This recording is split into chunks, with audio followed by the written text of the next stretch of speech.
Apocalipse capítulo 2, nós vamos ver uma lição muito tremenda aqui, muito simples, muito impactante, de uma igreja que começou muito bem e no final entrou em declínio. É possível começar muito bem e no final você declinar. O pastor Carlos Alberto nos fala essa frase há muitos anos. Quem tem ouvidos para ouvir, ouça. O importante não é como se começa, o importante é como se termina. Mais importante do que ser usado é ser aprovado. São princípios da palavra, não são frases de efeito. E aqui nós vamos ver uma igreja que começou muito bem, plantada pelo melhor de todos, aquele que o Hernandes Dias Lopes falou aqui. O líder dos líderes, o apóstolo dos apóstolos, plantou esta igreja, a igreja de Éfeso. E nós vamos ver agora aquilo que o meu filho, um dia, Carlos Bezerra, eu fui conversar com o Vitor, eu comecei uma história com ele, falando, ele fez uma pergunta, eu fui dar uma resposta, ele deu uma volta, ele falou, pai, para. Eu falei, o que foi? Você está passando mal? Eu falei, não, eu vou passar mal. Responde o que eu estou perguntando, pai. Mas como assim, filho? Eu estou respondendo. Não, pai, fala do fim para o começo. Mas como do fim para o começo? Responde e depois você explica. Aí pronto, eu já sei o que você vai fazer. Então eu estou tentando desde aquele dia, por causa dessa assistência, consultoria que ela me deu, pregar do fim para o começo. E eu descobri que a Bíblia é assim. Tem um texto na Bíblia que diz que Deus anuncia as coisas do fim pelo começo. E aqui é o fim. Um fim que é um alerta para nós todos, que pode ser o nosso fim. Se nós hoje à noite, como comunidade da graça que somos aqui, não tomarmos uma posição e não nos posicionarmos, esse aqui pode ser o nosso fim também. De uma igreja que começou uma das melhores, das mais influentes. Então veja, aquela igreja, aquela carta aos Efésios, uma das maiores cartas, mais lindas que Paulo escreveu, e agora aqui, lá no final, o que estava acontecendo com esta igreja, e o Espírito Santo, aqui já não tinha Paulo mais no cenário, e o Espírito Santo vai a João, e leva João lá para ele de Pátimos, e dá a ele revelações, para ele fazer esse alerta que cabe muito bem, é o nosso número, eu diria. É o nosso número, veja aqui, capítulo 2 de Apocalipse. Mensagem à igreja de Éfeso. Ao anjo da igreja de Éfeso, escreve o seguinte, essa versão que eu estou lendo é a nova tradução da linguagem de hoje. Esta é a mensagem daquele que está segurando as 7 estrelas na mão direita e que anda no meio dos 7 candelabros de ouro. Eu sei o que vocês têm feito. É o Espírito Santo dizendo a nós aqui hoje à noite. Eu sei o que vocês têm feito. Sei que trabalham muito. E aguentaram o sofrimento com paciência. A palavra labor, que aparece nas versões mais clássicas, conheço o teu trabalho, o teu labor. Labor é um trabalho com sofrimento. Não é um trabalho qualquer, é um trabalho exaustivo e sofrido. Deus está reconhecendo que essa igreja era uma igreja trabalhadora e que aguentou a madeira cantando neles lá. Aguentou o sofrimento, as pressões. Aguentaram o sofrimento com paciência. Sei que vocês não podem suportar pessoas más. E sei que puseram à prova os que dizem que são apóstolos, mas não são. E assim vocês descobriram que eles são mentirosos. Vocês aguentaram a situação com paciência e sofreram por minha causa sem desanimarem. Veja só. Porém, tenho uma coisinha só contra vocês. Apesar de tudo isso, eu tenho uma coisinha, um detalhe. Qual é o detalhe? É que agora, neste exato momento, vocês não me amam como me amavam no princípio.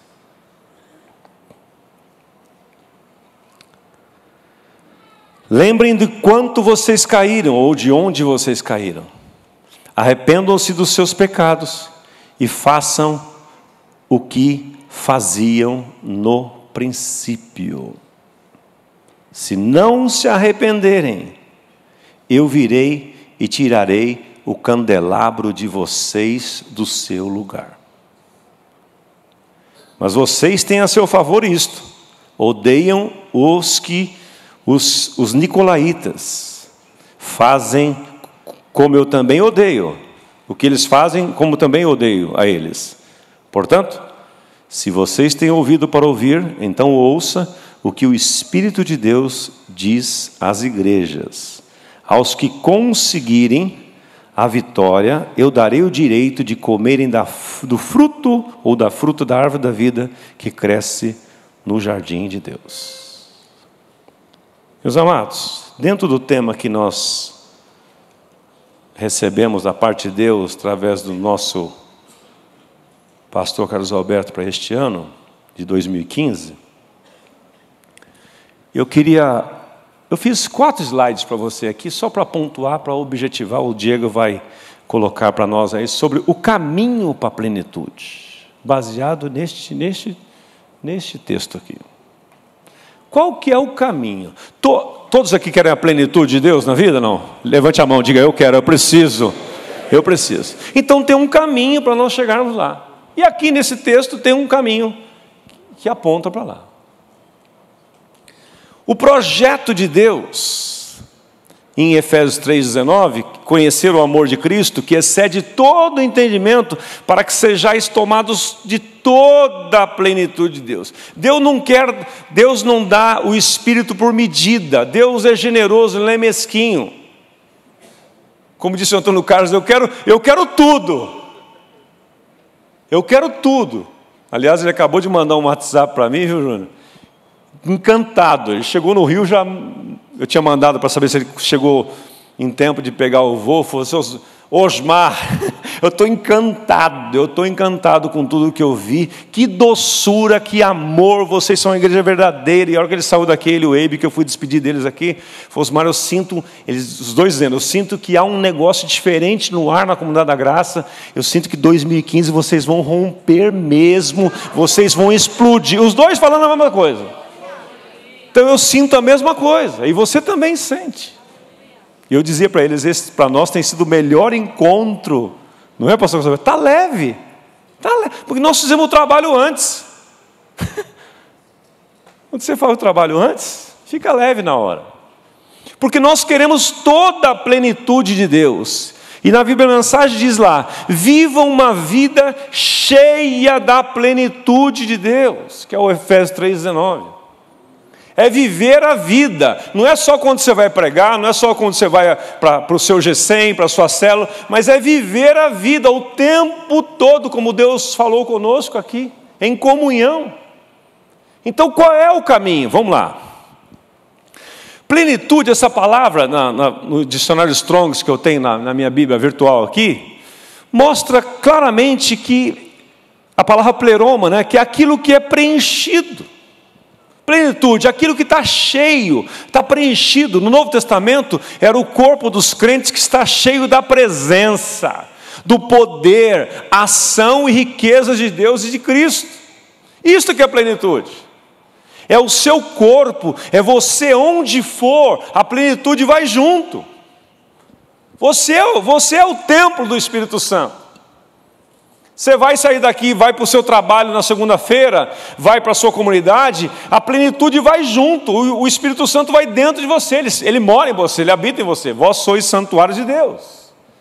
Só que não pode ser de qualquer forma. Deus quer ser pleno, Ele quer que você seja cheio. Ele não dá o Espírito por medida. É ter em abundância. é o cumprimento, é a realização. Deus quer dar a você a plenitude para que você seja uma pessoa realizada. Diga aleluia. É isso, plenitude. Seguindo. Os caminhos, então, que não levam à plenitude. Quais são eles? Vamos ver depois o que leva. Vamos ver primeiro o que não leva. O que não leva. Não basta você ser trabalhador, fazer muitas obras, estar muito ocupado, comprometido, empreendendo, atarefado, e se mata, e trabalha. Não basta. Isto não traz a plenitude, não é um caminho para a plenitude. É muito bom você trabalhar, é muito bom você fazer muitas coisas, empreender, sonhar, tem sempre projetos. Está muito atarefado, tá? Tudo isso é bom, mas isso não leva à plenitude. Ter muito labor, que é o trabalho intenso com aborrecimento e fadiga, porque há trabalhos que nós fazemos que desgastam demais, nos afadigam demais. Isto não produz a plenitude. Ser perseverante, tudo está lá no texto de Efésios. Ser perseverante, ou seja, ser estável, constante, tolerante, não desviar do seu propósito, de sua lealdade à fé e piedade, mesmo diante das maiores provações e sofrimentos. Isto é muito bom, mas não conduz à plenitude. Caminhando. Não suportar os homens maus, você não aguenta, você não suporta, você contraria, você confronta. Isso é muito bom, mas não leva à plenitude. Confrontar falsos apóstolos, suportar muitas provas por causa do nome de Cristo, não esmorecer. Tudo isso são virtudes humanas, louváveis, mas isso tudo não conduz à plenitude. Vamos ver então o que conduz. O caminho para a plenitude está ali nas letras em azuis no meio. É o texto que nós lemos. O Espírito vem e reconhece toda essa igreja, esta igreja trabalhadora, esta igreja perseverante, esta igreja empreendedora, esta igreja cheia de projetos. E a gente gosta de falar de projetos. A gente gosta de mostrar, eu sei porque eu faço também. Sou marqueteiro dos meus projetos também. Mas isso tudo não produz a plenitude. O que produz a plenitude de Deus na nossa vida está lá. Ó. Deus, o Espírito de Deus fala para essa igreja, está tudo muito bem, vocês são trabalhadores, são perseverantes, suportam as aflições, mas eu tenho um detalhe contra vocês. Agora vocês não me amam como me amavam no princípio. Pergunto a você. Você ama a Deus mais hoje do que você amava no princípio da sua vida cristã? Não precisa responder para mim, responda para você.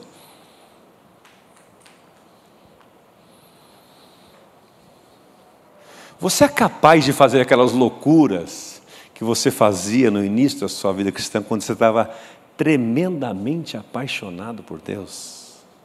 Qualquer coisa, eu me lembro quando eu me converti, qualquer coisa que Deus me pedia, era pequeno, era pouco.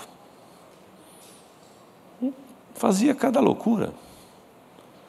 Me lembro que uma vez eu falei, eu preciso ganhar São Paulo. Falei, como é que eu vou ganhar São Paulo? Eu falei, vou começar lá pela Prodesp, onde eu trabalho. Eu fiz uma lista de todos os funcionários que trabalhavam no meu turno. Na Prodesp tinha 2 turnos, um que entrava às 6, e outro 6 às 3, 6 às 15, das 15 à meia-noite. Eu peguei a lista de todos os funcionários da Prodesp, carregava comigo, dobrava o meu joelho em casa, eu entrava às 6 da manhã, saía às 3 da tarde. Eu acordava 4h30 da manhã, tinha que sair de casa às 5h15. Dobrava o meu joelho, pegava aquela listinha de nomes e orava. Senhor, me dê a Prodesp. Me dê essas vidas aqui. Todo mês, tinha fixado num mural lá os aniversariantes do mês. Eu falei, eu quero ganhar a Prodesp, eu preciso de uma estratégia. Aí alguém me falou que A Sociedade Bíblica tinha uma unidade dela ali na Ponte Pequena, na Estação Armênia, quando ela era pequenininha ainda. Eu fui lá com meu dinheiro, Jorge. Comprei aqueles Evangelho de João, pequenininho assim, comprei um monte, e aqueles folhetinho, sorria, Jesus te ama. Quem lembra desse folhetinho? Sorria, Jesus te ama. E do lado tem um versículo. Então, quando as pessoas faziam aniversário, e eu via lá, Flávio faz aniversário amanhã. Eu pegava. A Prodesp não dava nada para os caras, nem cantava parabéns, não fazia nada. Só punha o nome lá. A empresa. Não fazia uma menção, não fazia nada. Eu, do meu bolso, pegava os folhetinhos, um Novo Testamento, embrulhava, num papel bem bonitinho, ia lá e falava para o Flavinho assim, Flavinho, hoje é seu aniversário, né? Então, eu trouxe um presente para você. Eu dava um Novo Testamento para ele e um folhetinho. E dizia assim, eu estou orando por você. Não falava mais nada. E de vez em quando, alguns caras perguntavam para mim assim, mas por que você está orando por mim? Ah, você quer saber? Então senta aqui. Sabe o que é? Aí eu contava meu testemunho para ele. Eu encontrei Jesus, eu fui transformado e tal. Foi assim que eu ganhei meu primeiro discípulo para Jesus, discípulo de Cristo, não meu. Que hoje faz esse trabalho muito melhor que eu. É o pastor Marcos Marciano, lá da comunidade de São Bernardo. Pastoreia uma igreja com mais de 1.500 pessoas hoje. Ele fundou igrejas lá pelo litoral. Ele é melhor que nós. Ganhou o Edmir, pastor Edmir, que é pastor na Lapa hoje, e assim foi. O Edmir ganhou o Cido, que vai ser ordenado amanhã, e assim foi. Sabe o que eu fazia, Vinícius? Eu falava, nós precisamos evangelizar. Precisamos falar de Jesus. O que não vamos fazer? Aí me veio uma estratégia que eu nunca tinha visto em gibi nenhum. Vamos entrar no ônibus. Entrava nós 3, nós 4, entrava no ônibus. Folhetim na mão dos meus amigos. Eu ia lá perto do motorista. Chegava o motorista para ele não se assustar. Eu falava assim, seu motorista, eu vou só dar um aviso aqui importante. É 30 segundos só, não se assusta não, tá bom? Ele não sabia o que eu ia fazer. Eu virava para o ônibus e batia a palma assim. Pessoal, um minutinho só da atenção de vocês. Eu quero dizer... Lembra disso, Marcão? Cadê o Marcão? Lembra disso? Eu quero dizer para vocês algo muito especial. Jesus ama... Era o que eu sabia dizer. Jesus ama você, é aquela regrinha lá. E tem um plano maravilhoso para a sua vida. E os meus amigos estão entregando para você aí um detalhe, uma coisa mais específica que vai mostrar para você um plano para você ser realizado e feliz. Quero que você tenha um bom dia, Deus te abençoe. Era a mensagem que eu dava.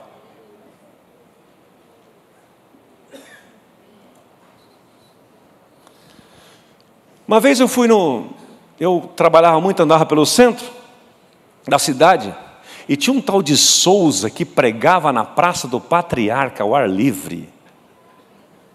Eu ia lá, às vezes eu perdia a hora de ir para a escola. Eu ia lá, lembra dele, Gil? O Gil está falando que lembra ali, ó. Anos 80, eu tive experiência com Cristo em 83, 84. Ele era um João Batista, pastor Carlos Roberto. Ele parava mas atualizado. Ele pegava a Bíblia na mão assim, ó. Não era brega, não. Não era brega. Um cara inteligente. O nego passava rindo assim. Você que está rindo aí. Ele enquadrava o cara. Você que está rindo aí. Quero dizer para você, um minutinho só. Para aí. E o cara parava. Com a autoridade daquela. E eu falei, eu quero pregar que nem esse cara. Senhor, me dá essa unção que tem nesse Souza aí.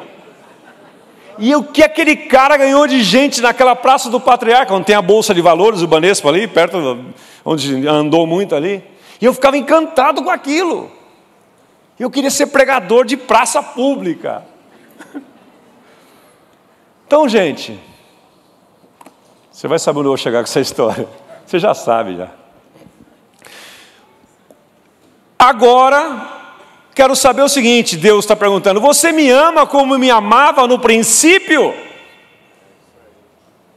Você ama sua esposa como você amava no princípio? É uma boa relação. Você é capaz de fazer as suas loucuras de amor pela sua esposa hoje, que você fazia no princípio quando queria conquistá-la? O nosso amor cresceu por Deus, por Cristo, por sua palavra, pela oração, pela igreja, ou diminuiu? Se diminuiu, eu quero dizer o seguinte: eu e você estamos nos apostatando da fé, sutilmente. É uma morte lenta. Por isso Deus quer que nós voltemos ao primeiro amor. Será que vocês me amam como me amavam no princípio? E as 3 coisas que o Espírito nos alerta aí, e é em cima disso que nós vamos orar já. Lembrem-se do quanto vocês caíram, ou de onde, diz a outra versão. Qual é o caminho para a plenitude? É a volta ao primeiro amor. E como é que eu volto ao primeiro amor? Lembrando de onde você caiu. Onde você parou? Volta lá. Como Deus tem falado conosco, certo, Beto? Volta lá, procura o machadinho onde caiu. Vai lá, procura o machado onde caiu, como aconteceu no tempo de Eliseu. Volta lá, procura o machado. Deus vai te mostrar. Pergunta para ele onde. Pergunte hoje. Nós vamos ter um tempo de oração aqui em grupo, e você vai perguntar hoje. E o Espírito Santo vai te responder hoje, de onde você tem que retomar para chegar a esse caminho da plenitude. Lembre de onde você caiu, arrependa-se e faça o que fazia no princípio. É simples. Não precisa inventar. Não, eu queria um método novo. Não precisa. Sabe o que nós descobrimos? Viajei para Santarém com o pastor Carlos Alberto esses dias. Nós 2 só. E nós chegamos à seguinte conclusão, Jô: com paixão e unção, qualquer método funciona. Não tem santificação de método, não seja bobo. Tem uns vendedores de método aí, e o pastor Carlos Alberto foi lá em Santarém e publicamente disse isto. Você sabe como é o seu pastor, né? Não existe método santo, não tem método ungido.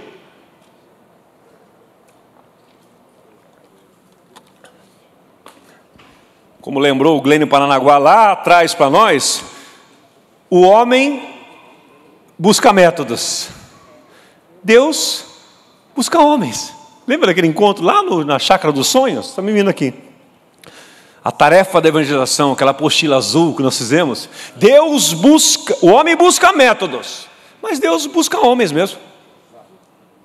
E se ele achar um, como diz Ezequiel 22:30, procurei e eu busquei um homem. Se ele achar um homem, ele achou Melvin Uber. E você viu o estrago que eles fizeram no Brasil. Sem apoio da igreja, sem autofinanciado, achou um. E o Ebit contou para nós na hora do almoço hoje, quando o pai dele veio para o Brasil, ele aprendeu a primeira palavra em português no avião: empurre. Foi a primeira palavra que ele aprendeu, falar inglês no avião vindo para cá. Se Deus encontrar um homem em Maringá, ele faz uma mudança em Maringá. Se Deus encontrar um homem em Londrina, um homem em Paranaguá, um homem em Ermelino, um homem em Mogi, um homem em São Paulo, um homem em Foz do Iguaçu, um homem em São Bernardo, basta um homem. Não precisa de muitos, não. Por isso que John Wesley sacou isso lá atrás, ele falou assim: me dê 100 homens que só amem a Deus e odeiem o pecado, que eu vou abalar o mundo. Me dê 100 homens que amam a Deus, odeiam o pecado, não amam a si mesmo, que eu vou abalar o mundo. E ele abalou o mundo. Deus deu. Porque aquilo que você pede, Deus te dá. Sabe por que você não tem mais? Porque você não pede. Nós não pedimos. Nós não sabemos o que pedir. Então,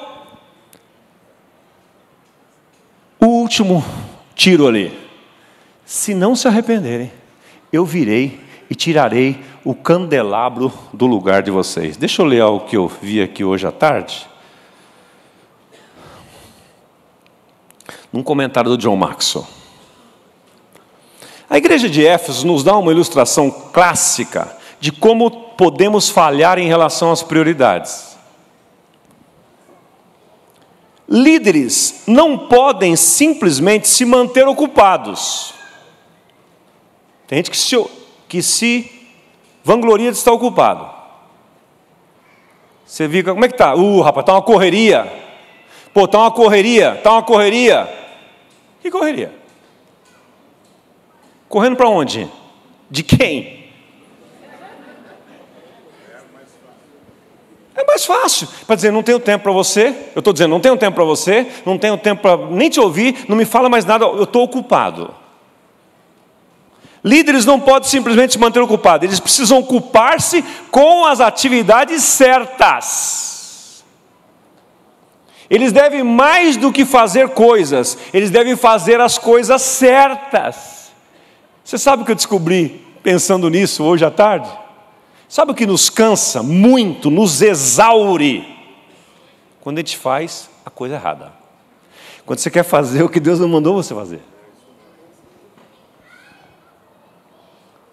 Aí te exaure. Mas quando você faz o que Deus quer que você faça, é leve. Porque se lembra lá de Mateus 11, 28? O que dizia mesmo lá Mateus 11, 28? Vinde a mim, todos vós que estáis cansados, sobrecarregados, e vai acontecer o que mesmo? Eu vos aliviarei, tomai sobre vós o meu jugo, e aprendei de mim que sou manso, porque o meu jugo é pesado, não é?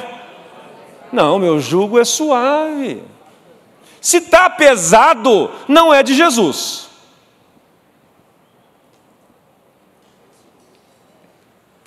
O ministério.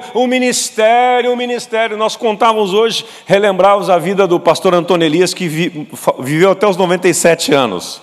Pastor do pastor Carlos Alberto, pastor do Antônio Carlos, pastor do Caio Fábio. Um homem que deixou um legado nesta nação. Quando eu tinha 95 anos, foi lá. Nós tínhamos 3 cultos no domingo, 92 anos mais ou menos. Tínhamos 3 cultos na comunidade, me lembra? Ele pregou nos 3 cultos.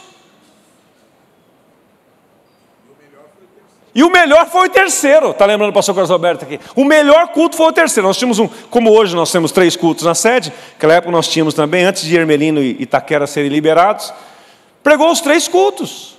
O Melvin Huber cansou de pregar em 5 cultos de Santarém. 5 cultos, com 80 e cacetada de idade.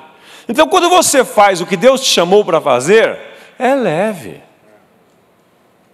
O ministério não pode ser uma coisa que te destrua você. Não pode ser. Não combina com Deus, não combina com o Pai. O problema é o ministério. O ministério acabou com a minha família. Não. Foi você que acabou com a sua família. Você que não priorizou. Você que não se organizou. Não, mas a exigência foi o supervisor, foi o bispo, foi não sei quem. Não foi não. Foi você. Porque Eclesiastes 10:10 diz: se o machado estiver afiado, você faz pouca força. Mas se ele estiver cego, você tem que fazer muita força. Se você está fazendo muita força, o machado seu não está afiado. E o que afia o machado é voltar ao primeiro amor, é se arrepender, é voltar à prática das primeiras obras e principalmente o relacionamento com Deus, intimidade com Deus. Os líderes de Éfeso mantinham o seu povo ocupado. Muitas vezes nós estamos matando o povo da nossa igreja. Os caras estão pedindo água já. Aqui cabe uma palavra, me permita, pastor Casavel? Cuidado com imitar modelo de outros. Tem umas igrejas performáticas aí que nós conhecemos, andamos dentro dela, fomos os bastidores dela, pastor Carlos Roberto e a sua equipe. Que se os caras não produzem, eles se sentem os piores. Ele não tem tempo nem para Deus, nem para sua esposa, nem para os seus filhos. Cuidado, essa fatura chega. Lembre-se dos nossos valores, não troque os nossos valores, nossas prioridades. Deus, sua esposa, seus filhos, seu trabalho, nosso ministério. Tudo isso obviamente funciona assim. Não é que nem orçamento, porque as pessoas fazem assim, né, Antônio? Essa aqui está muito pesado, eu vou cortar, não dá mais para liderar a célula. É mentira, como disse o Eibe aqui hoje, é mentira. É pecado oculto, é falta de comunhão com Deus, é falta de unção, é falta de graça, falta de paixão, é pecado. Não vai nessa conversa não. Porque as prioridades funcionam na horizontal. Tudo ao mesmo tempo. Você ama a Deus. Porque quando você faz primeiro o mais importante, que é o relacionamento com Deus, tudo fica leve. Faz a experiência. Quero dar um testemunho pessoal pequeno aqui. Eu não sou ninguém para falar nada. Mas se não fosse o hábito que eu criei já há alguns anos atrás, de tanto eu ver a pastora Sueli e o pastor Roberto pegarem no nosso pé com esse negócio de vida com Deus. Toda hora eles falam a mesma coisa. E eu falei, eu preciso mudar. Então eu tomei uma decisão na minha vida, já há alguns anos, eu não lembro quantos anos faz isso já. Não vou pisar na rua sem ter meu tempo devocional. Não vou pisar, não vou sair de casa. Não importa o quanto compromisso eu tenho.